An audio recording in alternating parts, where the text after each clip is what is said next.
Good morning and good afternoon, depending on where you are in the country. We'll go ahead and get our webinar started here shortly while allowing a few others to join us.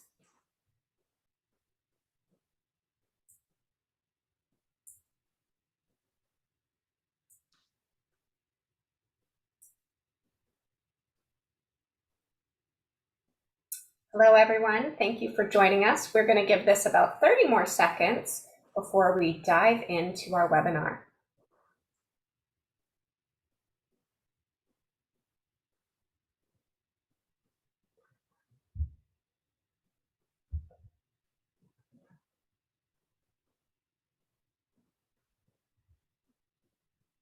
All right, I see people are still continuing to join us, but I think since we are a minute after the hour, we're going to go ahead and get started. So welcome, everybody. This is a member-led webinar brought to you by Civitas Networks for Health.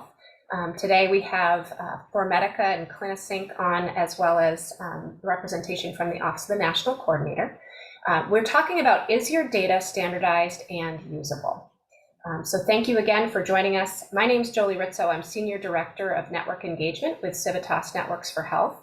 We are delighted to offer member-led webinars. We think it's a fantastic way to bring really important content to the national network, to share how partnerships are working, to highlight our strategic business and technology members' solutions that they're offering to the industry, and also, again, to feature how our full members who are often serving specific regions throughout the country are working to meet community needs. So let's go ahead and move to the next slide.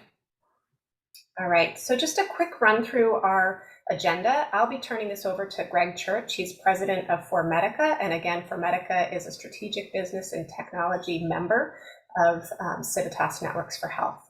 Greg's going to then introduce his speakers that are joining him today on this webinar. So we've got Carmen Smiley and Dan Paletti with us as well. And they're going to continue to talk about how we make health data utility models accessible, actionable, and useful. We're super excited about the timing of this webinar because, as many of you know, we're about to have the Civitas Networks for Health annual conference, a collaboration with the Direct Trust Summit in just a couple of weeks. And at the conference, you're going to hear a lot more about the health data utility model and why this model is, I would say, gaining traction, moving out of concept and really into practice, and why it's so important to be combining, enhancing, and exchanging health data, and having many different use cases, working with different partners, stakeholders, and sectors. So let's just do a couple of housekeeping reminders. This is a Zoom webinar, which means that you are muted, your video does not show. And at the same time, we are hoping that this is, we have some time to be interactive and have the audience engage in questions and answers. So you can use the Q&A function on your taskbar to chat in your questions. And then we also have the chat feature. So if you're having any technical difficulties, feel free to chat us. We'll try to help you out there. We also like to encourage you to use the chat to introduce yourself. Let us know where you are in the country, which organization you're with, name, title, anything else that you might want to share. The other thing that often comes up during Civitas programming is we have so much thought leadership on these calls that if you have additional resources or things that you want to share, feel free to do that via the chat. And with that, I am now going to hand this over to Greg. Thank you so much for joining us today. Thank you, Jolie. And I just want to do a quick shout out to Civitas, not only to Jolie and Cora today, who have helped us put together a program, but to Lisa and the entire team for, I think, some of the great work that they continue to provide. It's been great to watch the transformation go from Chic to Civitas over the last year. And I think the efforts and the focus right now are so critical as we're improving, health equity and making sure that there's care for everyone in this country. And I think HIEs and health information networks and data health organizations, under NATO now coming together as part of this group. Data aggregation is not new. It's something we know that's been going on for a long time.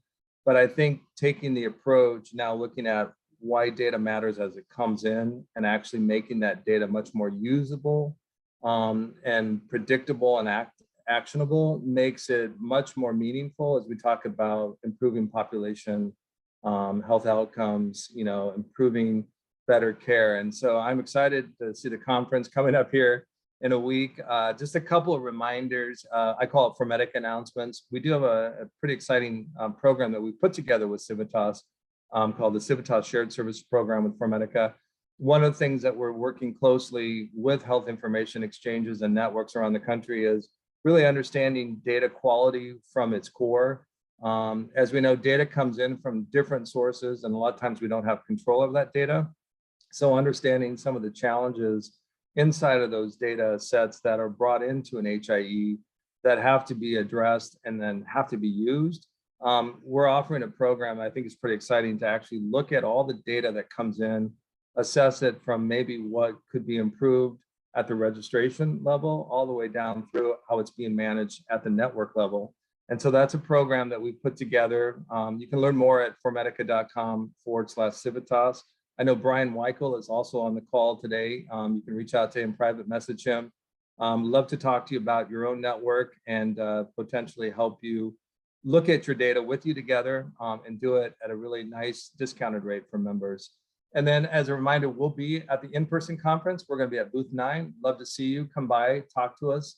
We're also going to be presenting on Monday, the 22nd at 4:15.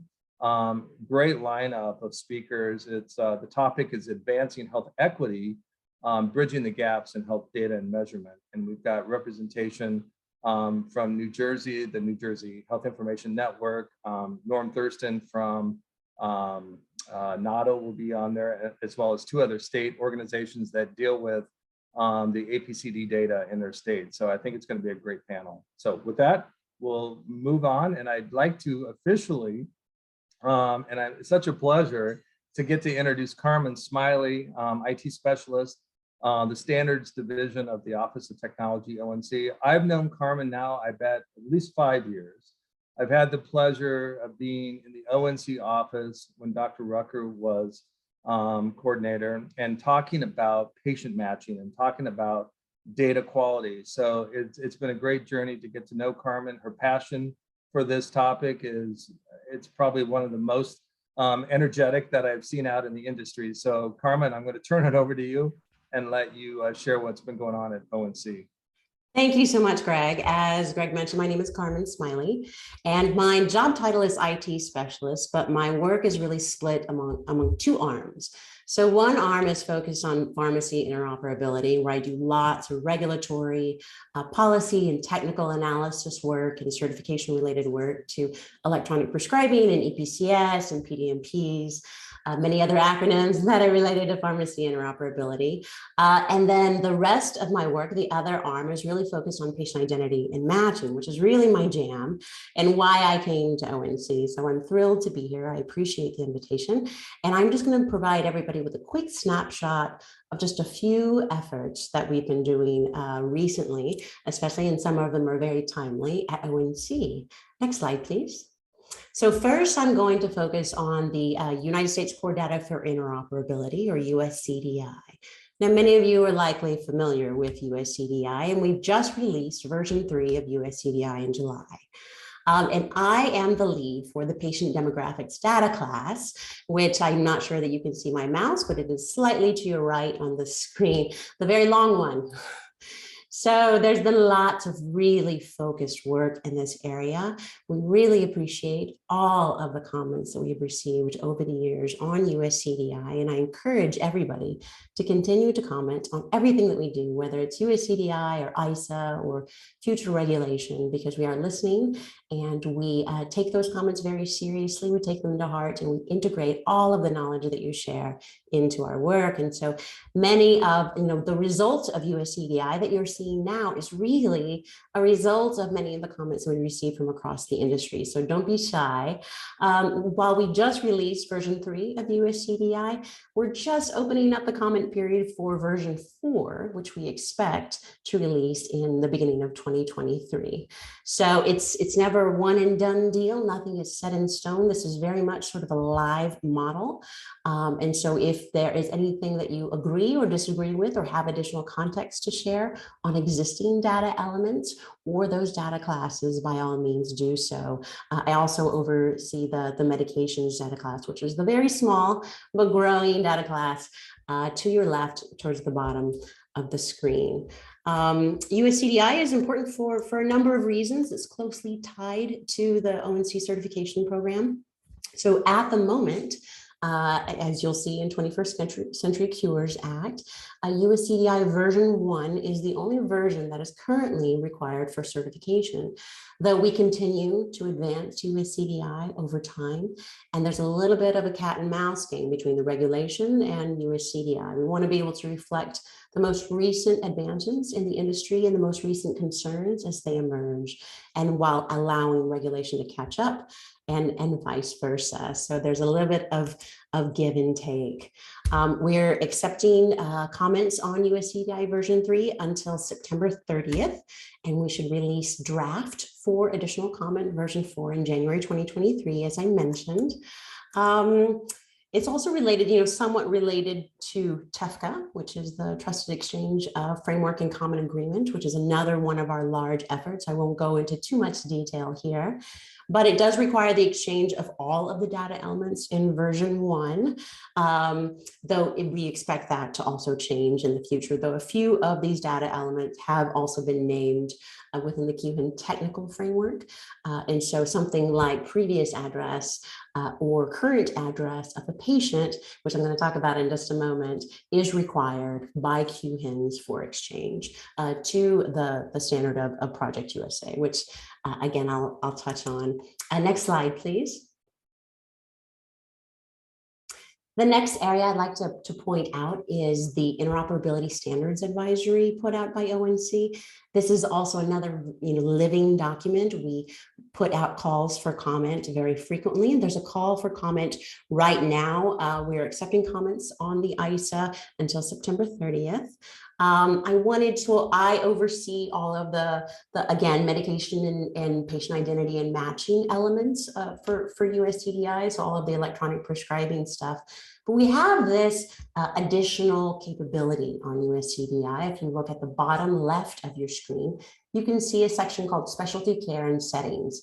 And there you can click on something like social determinants of health, if that's the area that most interests you. And I know this is a very salient and important area right now, and it will list many of the classes and areas across USCDI that are relevant to that, including representing patient address. Next slide, please.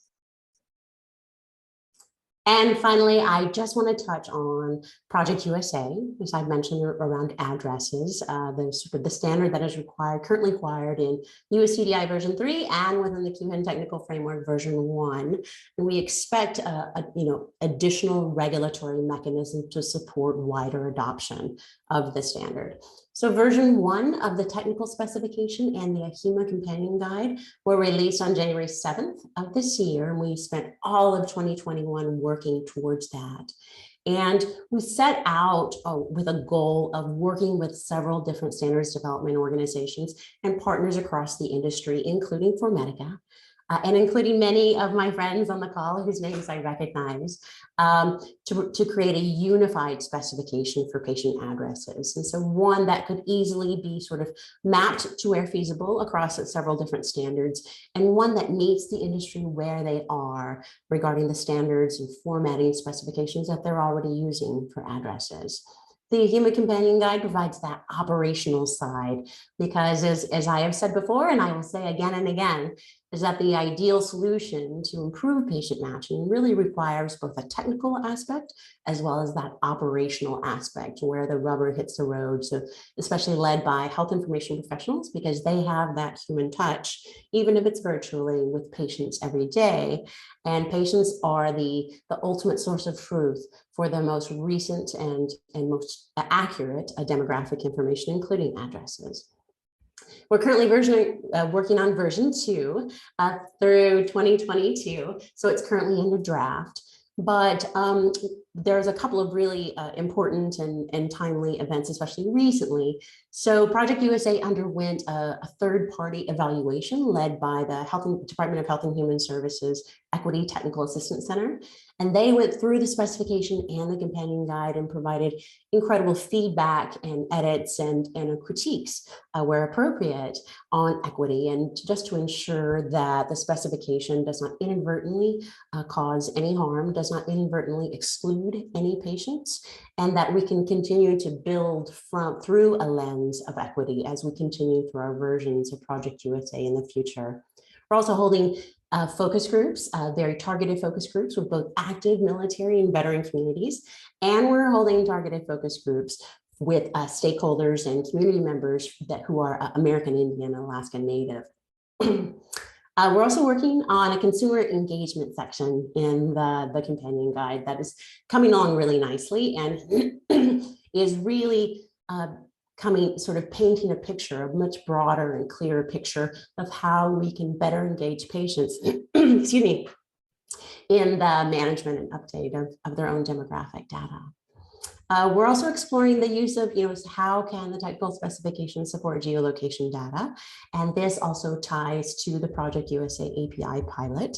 So we're working with USPS to develop a Project USA API that will help to standardize any addresses that are sent to the API and return back that standardized address and provide some additional metadata about that address that, based on the intelligence that USPS holds internally. So something like if there was a change of address or if that residence is no longer mailable, which is really their thing, is mailability. So we're really excited about that work, and we're really looking forward to reporting outcomes from the pilot.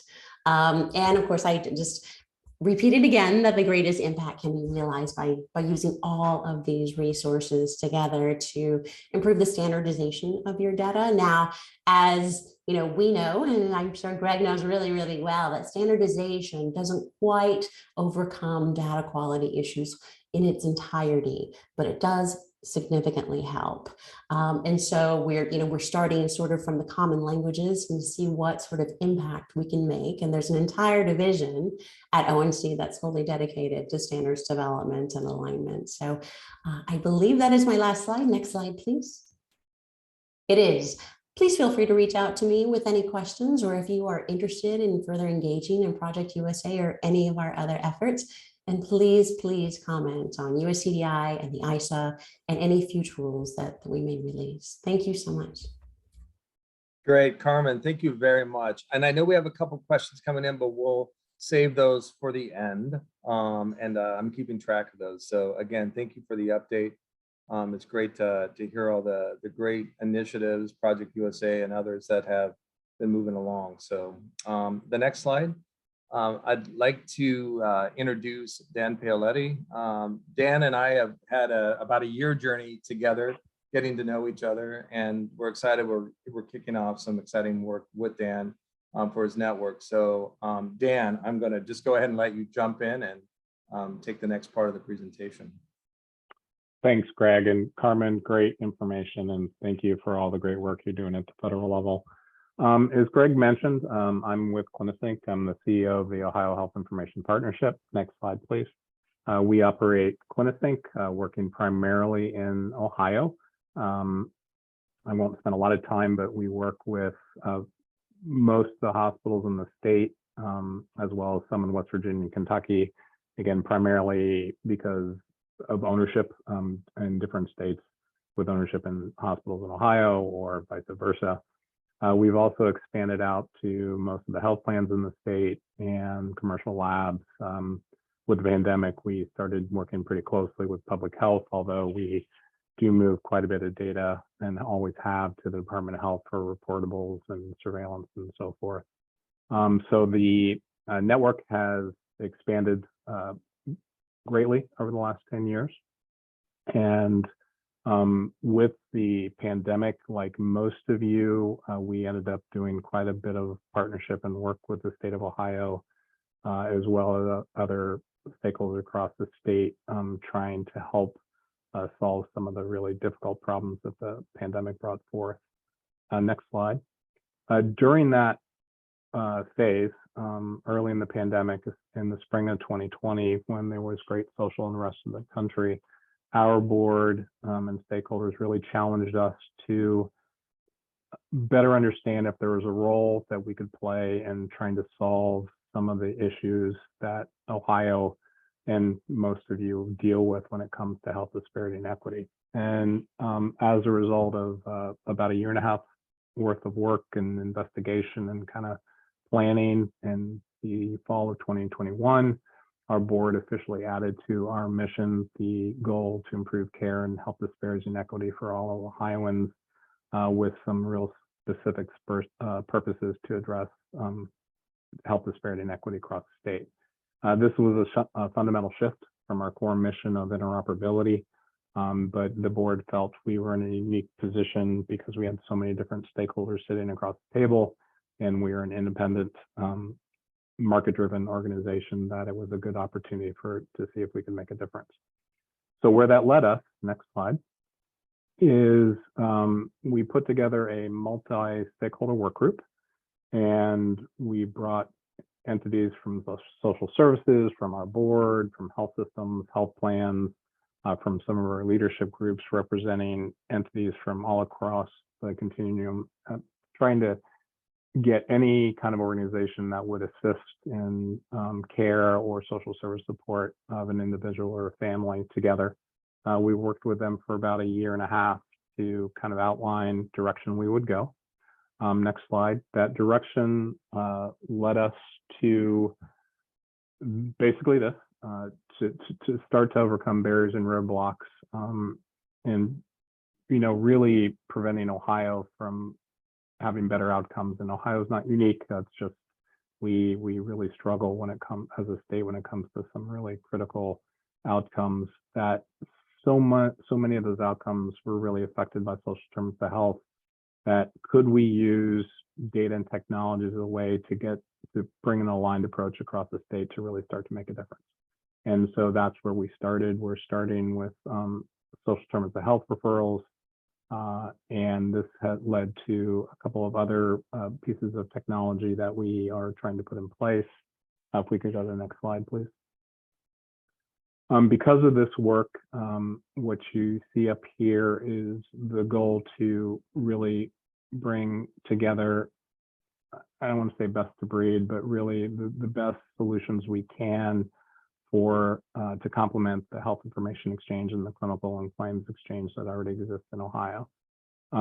As we started to work with the state, both on the pandemic, and we started to work more closely with the social service agencies and the Medicaid plans, what we really determined is, it's no surprise, there is a significant problem with patient matching. And if we were really going to try to bring data together around a person, around a family in need, we really needed help in being able to bring all these different data sources together and do better patient and person family matching. We also had a goal based upon stakeholder feedback. Could we create an enterprise solution that not only addressed the need of patient matching for the health information exchange, but also for the local hospital, for the Department of Health, potentially the Department of Medicaid, a statewide enterprise solution that everybody could tap into and still keep the data private, but really start to do a good job, a much better job of bringing the information together on the right person and the right family. And I use the term family several times. This is kind of a new concept. And again, it's not something that we have data governance around just yet, but we do recognize to really address social determinants of health, it can't just be the person that we're looking at. It has to be the entire family or the extended family or the entire group that's living in a single location. So we have started those conversations about how to link all that together and really be able to bring the social determinants of health, the clinical, the claims, and other data together to look at new ways of measuring what's working. So as we have success in addressing some of these needs, making sure we're linking the data together for these key performance indicators and really point to what's working and document that success so we can point funders back to community efforts that are really having good success. Quite a few of these pieces of technology have already been put in place or in the process of being put in place. For the most part, this is being funded privately, although we are working with the state to really develop a strong partnership there. But again, I think that the key of all this is it only works if we can bring the data together around the person and the family. So that is what led us to working with ProMedica. We're just starting that work and looking forward to see where it goes. And I believe that's my last slide.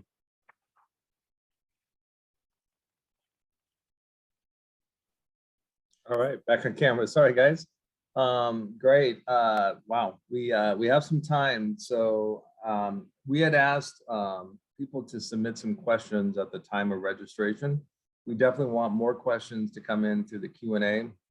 Don't be shy. I see a lot of people I know, and I know they're not going to be shy. So, please ask the question. So, Carmen, I'm going to go back to a couple of the questions that came in. I'll start with you, and then I'll ask Dan a couple of questions. One of the questions that we received, is there any pending legislation on a national identifier?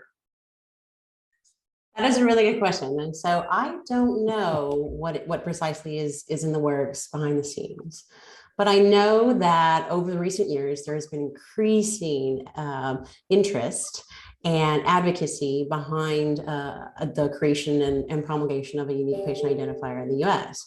So right now, HHS is currently prohibited from using government funds towards the creation of a standard for a unique patient identifier, but nothing prevents industry efforts from creating a unique patient identifier. Now, there may be some questions about industry developed efforts and whether or not there should be or should not be government intervention or even to provide oversight or governance.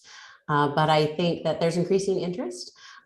There's clearly a need. I think that many of us have made a strong case for the need for not a UPC, a UPI as a panacea in any way, but just acknowledging that small and meaningful changes like a unique patient identifier would really help all of our efforts. Great. Okay. Thank you. I'll go to Dan. So Dan, based on some of the great work that you've got started, one of the questions that we have, your school-based caregiver program is very innovative. Can you describe a little bit more the type of clinical data that is used and how you're coordinating with the providers? Yeah, so that's a great question. And this is in its really early stages. Just to give you a little bit of background, as we started to investigate the roadblocks and barriers around social determinants of health, in the middle of the pandemic, what we found is that so much of the primary care was being provided in the schools, in the school-based clinics, that if we didn't solve for coordination with the school caregivers into the community, that it was just going to be this gaping wound on any solution we tried to bring to the table around social determinants of health. So we did a lot of research. We're working with a technology company right now to basically integrate into the Health Information Exchange and provide basically a SaaS model to all the school districts in the state. We have 600 and some school districts, 1.5 million students, and a big chunk of those, about 30 or 40% of those students in public schools are on Medicaid. And the idea is to receive files from the Department of Education that we can incorporate into the Health Information Exchange and to the technology stack where the care in the school clinics will be documented. That'll be integrated into the Health Information Exchange, so notifications on events as well as pertinent clinical data can be made available to the school nurse or school psychologist. And we're working on potential different templates in some of the EMRs for things like permission to medicate and other types of action plans that can be delivered similar to a result back into the system. We're also hoping to leverage 360X, which is a standards-based process for care coordination between different EMRs for the school caregivers to be able to coordinate appointments back into the community providers. So we're piecing together a bunch of different technologies, but we're getting pretty close, both on the legal side. We're just looking for a little bit of funding to finish up that work. And, but going back to the patient matching, I mean, you can imagine with some of these youngsters who, you know, the social security numbers may not be available, the addresses may change, they may not have their own phone number. It's really difficult to do proper matching, especially with younger and these vulnerable populations. So that's, again, another thing that we're going to be looking to you to help us with is, again, it only works if we can bring the information together on the right person. Yeah, good point. Carmen, gosh, here's the big question. This came in. Describe some of the development and evolution of industry standards and metrics for measuring the accuracy of patient matching. That's a really, really good question, and a tough one to answer, actually. So, you know, I've been in several work groups over the years that has looked at this, you know, and it looks like, you know, there are many, many different efforts across the industry. I think one of the challenges is that we've not come together as an industry to develop consensus on metrics.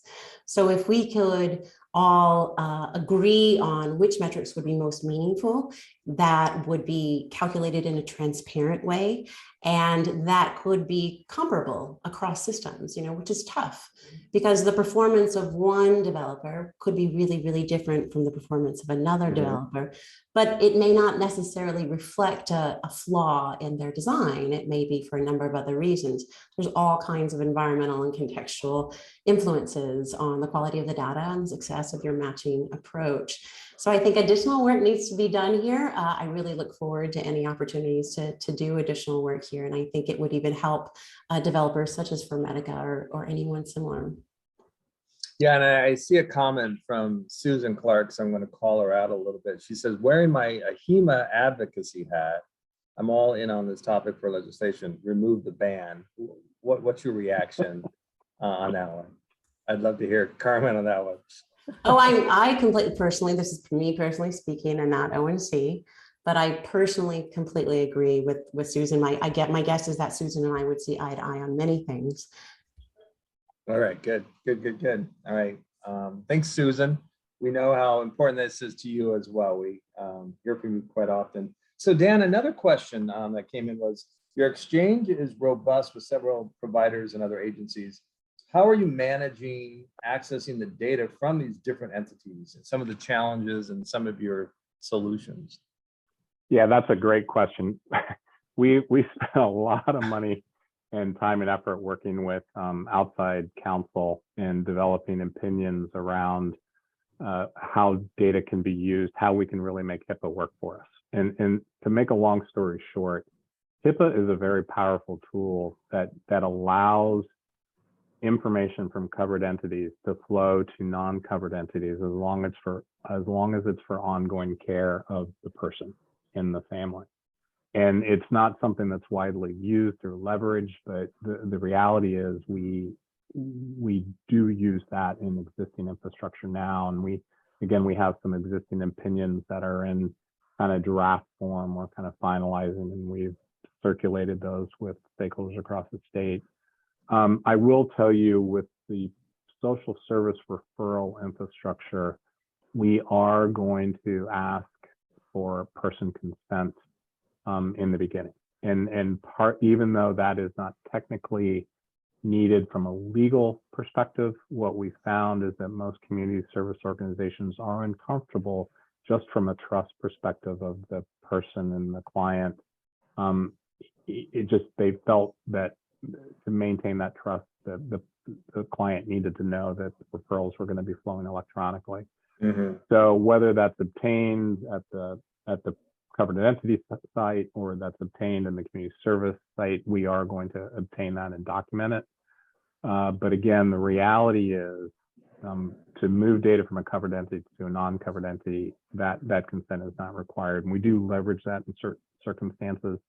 But again, you really have to kind of dig down at the grassroots level and figure out what gives you the best opportunity of success, both from a technical perspective, a workflow perspective, and ultimately that trust perspective. But that's how we're rolling things out here. Okay, and there is Richard Gibson had posted, and it kind of ties into what you're just talking about. I'll read it, and then for many years, HIEs have managed clinical information shared among providers, which are HIPAA-covered entities, right? Most HIEs themselves are HIPAA-covered entities as business associates of providers. Some SDOH information comes in from community-based organizations, which are typically not covered entities. Do CBOs need to obtain specific individual patient consent in order to share SDOH data with HIEs? Yeah, so that's a great question, just kind of expanding on what we just talked about. So a couple things. One, it depends on what your state policy is for covered entities, whether you're an opt-in, opt-out type of state. As I mentioned, we are going to obtain consent for the social terms of health infrastructure, and that consent will include information flowing back to covered entities. From a covered entity perspective, we have, like most health information exchange, we have the BAs and the data use agreements that dictate the use of the information. We will be adding to those existing agreements an addendum that talks about the flow to the social service agencies and that exchange of data, and ultimately using the data to measure performance. We've never really used the data from a population health perspective. The pandemic was really the first time we did that to address public health needs. This will be really our second effort. So bringing information at the population level so we can track, if we support that vulnerable pregnant mother and track her process through the support services, and then link it back to the delivery, and was it a healthy baby, was it a healthy mom, and then continue to track that, again, at the population level. So again, the purpose of that is really to document what works, but be able to point funding back to those community efforts that are working. The whole idea is here to create a sustainable model for the social service agencies. So a little off topic, but the legal infrastructure is really critical. And again, HIPAA is your friend in this particular case. It's just how you decide to interpret it. So kind of playing off that a little bit, so kind of a follow-up question. So with regards to SDOH and clinical information to the doctors or providers, what format, in a usable format, how are you presenting that or plan to present that? Yeah, that's another great question. So there's three ways we will be doing this. One is we're working very closely with some EMRs companies to create bidirectional flow of data based upon standard data sets with our chosen technology partner. So there'll be true bidirectional data flow. We won't be in the middle of that necessarily, but we want that information to flow natively. We also are working with some work groups to identify what of that referral support information, if they don't have access to it through their EMR, how they would access that through connectivity to us. So we're kind of working through that. But the third piece is we have a pretty strong data governance that allows bidirectional flow of data to multiple stakeholders. If you're caring for a person or you're responsible for a person, you have access to data for quality and so forth. And we want to incorporate that SDOH data into that data set that we make available at a population level back to these organizations. So we're going to be doing it in three different mechanisms. Two will be directly involved. One, we're just trying to facilitate a standards-based approach. Interesting. So I guess maybe kind of a question that could help ONC. HIEs obviously have a lot of input from the connected organizations, whether it's their providers, it's their state agencies. What can HIEs do to provide information back to ONC as a collective group? And maybe this is where Civitas, can jump in, that would be helpful in ONC's formation of policies and supporting the industry. Yes, definitely. We definitely want to hear from HIEs. I think sometimes it's really hard for us to know sort of how things work in the wild. And we have to rely on sometimes anecdotal data. So the more that we hear from HIEs and the better that we understand the challenges that you face and even the opportunities that you pursued, the better decisions we can make from a regulatory perspective. So by all means, we do want to hear from you. Okay. And I think there was one important question that was submitted to Carmen from the registration of, and I'm not sure who was the actual person that posed the question, but the question is, I was under the impression USCDI was the standard for interop, not necessarily for data quality, although related. Is there actually one for data quality? There's not currently a standard, and I would imagine that would be lots of work should be done to develop such a standard. So we are pursuing efforts around data quality now because we recognize that that is a primary challenge for all of our stakeholders. But there's currently not a standard named in USCDI or any other regulation. So we're pointing to standards, whether they're technical specifications or operational guidance or vocabularies and terminologies, in order to standardize the data and therein be able to improve the quality of the data. But we're always exploring ways to also improve the data from its source, which is primarily an EHR. Yeah, and I know there's a lot of question around the different data sets. You got lab data, you've got imaging data, and there's certain regulations around what you cannot standardize. What can you change in a data set that's already been driven from an order coming in from a provider like lab data. So I know there's questions around that, and I think there's still a lot of work to be done. I mean, I can tell you as a company that's been servicing the lab industry for 24 years, there is a need to standardize testing from a LOINC perspective. I mean, every machine out there calls a test one name, and another lab calls it something else if they're using a different machine and a result value. So that would be an interesting one to tackle on next, because to take data in and to bring data together, especially if we're combining it with administrative data, and you're trying to see that journey of healthcare, right, on that individual. If a patient sees one lab and goes to a different lab because their providers change, there's going to be gaps, right, in that timeline. What are your thoughts on that? I'm just, not to put you on the spot, but. Oh, yeah, you're welcome to put me on the spot. This is a really important issue, especially now, where we're seeing the growing importance in recent years. But I think that ONC has somewhat limited capacity to directly affect things like laboratories or pharmacy interoperability, pharmacy information systems, because the certification program primarily focuses on EHRs and other health IT that is provider focused. So if there's a way that we can indirectly improve certification, that would help labs out in an indirect way, because we have no authority over labs, or that could somehow improve the quality of the data that they're also receiving. We're definitely open to that. Sounds like an opportunity. Hey, Greg. Yeah. Could I jump in? Another thing, and again, I just want to point out in the USCDI that's really important, is the addition of the email address as a health information exchange. And the email is not something we've traditionally used from a patient matching perspective. But again, as we walked through the SDOH work the last couple of years, what we discovered, partly driven by the pandemic, the remote monitoring devices, which all primarily work off of cloud infrastructure. The email address, when the patient goes to set up the cloud event, they're using an email address to register, and that's where the data goes.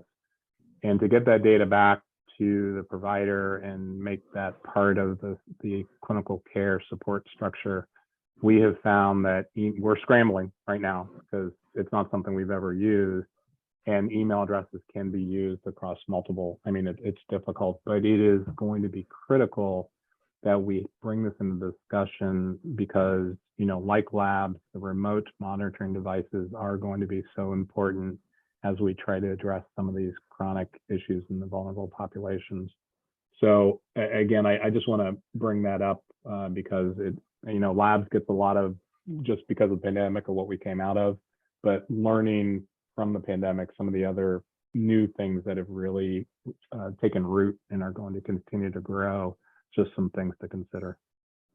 Yeah, that's an important, I think to comment on that. I mean, for what we watched happen during the pandemic and a lot of the labs that we're connected to and even the health information exchanges, I mean, just the amount of data and orders that were coming in so fast to the laboratories, not having any control over how that information was being collected at the drive-up sites, the walk-up sites, and what was missing. I mean, critical things that didn't get captured at the time of testing, and then labs would do what they do best, which is to perform and get test results out. But what they learned quickly is the information, like a phone number or a valid email address, were missing, right? And so in those cases, what do you do if you don't have a valid way to connect back to deliver the results? So I think there's a lot of value, and especially now we're seeing email addresses. You don't normally get rid of your email address, right? It follows you a long time. Cell phone numbers are the same way. So it'd be interesting to see how standards relate around even that personal attribute that can bring families together. You're talking about family matching. I mean, typically there's a way to match even off of those two attributes, from a phone number or from an email address. I think, Dan, one other pressing question I think that had come up, your focus, around SDOH, right, and what you're doing. If you could walk away from this session and provide any advice to the other HIEs joining us today, what would be kind of lessons learned and some things that they could actually start applying and looking at even further on networks around SDOH? That's a big question, I know. But Yeah, I'll tell you, it's hard because every region, every state, every community is a little bit different. And what I would say is there is a desperate need to create alignment and create a public-private partnership to address these issues. What we've discovered, and it's not really guidance, but look, the state government can't do this on their own. A health system can't do this on their own. A managed care organization, health plan can't do this on their own. It really is going to take a village, and that village has to include, it's got to be grassroots driven, and it's got to be community service organizations in the conversation from the very beginning, and understanding, our role really just started as a facilitator. And then it went from facilitator to technology provider. And then our primary role is a trusted kind of third party Switzerland from a data governance and management perspective. It's just, that's the value I think many of the Civitas members can bring to the table, is as a trusted data governance entity that people can say, okay, yeah, if we can get behind you to do this, let's sit down and figure out how to make it work. So Mary's asked a question, Dan. I think we have a couple more minutes. We can do questions and then we'll close. Do you do blockchain or blockchain Hyperledge RS is the question. So we do not. We've blockchain, is that what the question was? I'm sorry. Yeah, blockchain / Hyperledge RS. Yeah, no, we looked at the blockchain. There was actually in Ohio, there was some state legislation that actually mandated the use of blockchain where applicable, but we just we haven't found a place to really take advantage of that yet. Not saying we won't, but it has not been part of the critical criteria at this point. Yeah, it'd be interesting from the group that's on if any of the networks have applied blockchain, to their models, and if somebody, wants to, let us know that and how they're doing it. That would be great. I will tell you, hey Greg, just real on a site, it's not really blockchain, but we did have a really intriguing patient identifying. It used fingerprints that was implemented in a couple of our rural hospitals and health systems in Southern Ohio. There were scanners, patients came in, there was a unique ID applied. We got that ID, we incorporated it, and it really was a really good process and it worked, but it didn't, there was some initial state funding to see if it worked, but we couldn't kind of get widespread adoption or widespread funding for that. And plus, you know, people get a little bit nervous about biometrics being used and collected. So again, we tried it. It worked, but we just couldn't get widespread adoption. Okay, so it looks like Mary has posted Linux Foundation as an open source project, Cardea, C-A-R-D-E-A, that is a technology community implementing hyperledgers like blockchain. So thank you, Mary, for posting that. Respectful of everyone's time. I know it's getting towards the end of the day on the West Coast, and our East Coast and West Coast is getting close to lunch. So Jolie, I guess I'll turn it back over to you. Any other comments that you would like to close with, you know, as part of today's session? No, I think, you know, thank you so much for joining us, for pulling this event together. It's really great, again, to just have the opportunity to feature the partnership, and Dan, to hear how this is playing out in your region. Carmen, thank you for just continuing to share insight and resources with us. We really appreciate it, and we'll continue to make sure that we find ways for you to hear from our members on how this impacts their work as well. And I think that, you know, I don't have to plug the conference, as I was telling you earlier, where we've sort of gone beyond our registration goals, and we're anticipating over 700 attendees at the conference, which is so exciting. But a lot of what was discussed today, you know, we're going to see, continued themes and topics related to this conversation, and it's one that we just need to keep having. So thank you very much for, again, bringing this forward and sharing your expertise with us. Well, thank you very much. And it's just been a pleasure again, Carmen, having you on with us. Dan, of course, working with you and listening to the great work going on in Ohio. And thank you to all the HIEs and data health organizations for all the great work that you do every day, because it's connected community, it's connected care, it's improving health outcomes, it's making sure everyone has access to healthcare. Data is really important. It's not a shortage of data. We know that there's plenty of data out there, but really leveraging and improving what we do with the data from a data quality perspective and applying it is really the focus and opportunity now. So digital transformation, yes, here we come. And it's great to see, you know, everyone working together to bring it happen. Or to make it happen. So thank you, Jolie and Cora and team for the opportunity. Yeah, and I will just say that I really love the point that you were making, Dan, around the role of Civitas members as being, you know, highly trusted data stewards in your community, and really thinking very, you know, thoughtfully about who you're bringing together, who you're bringing to the table, and really being fierce about it being community centric. That's critically important. So thank you for making that point. All right, this was great. Thank you, everyone. Bye. Thank you.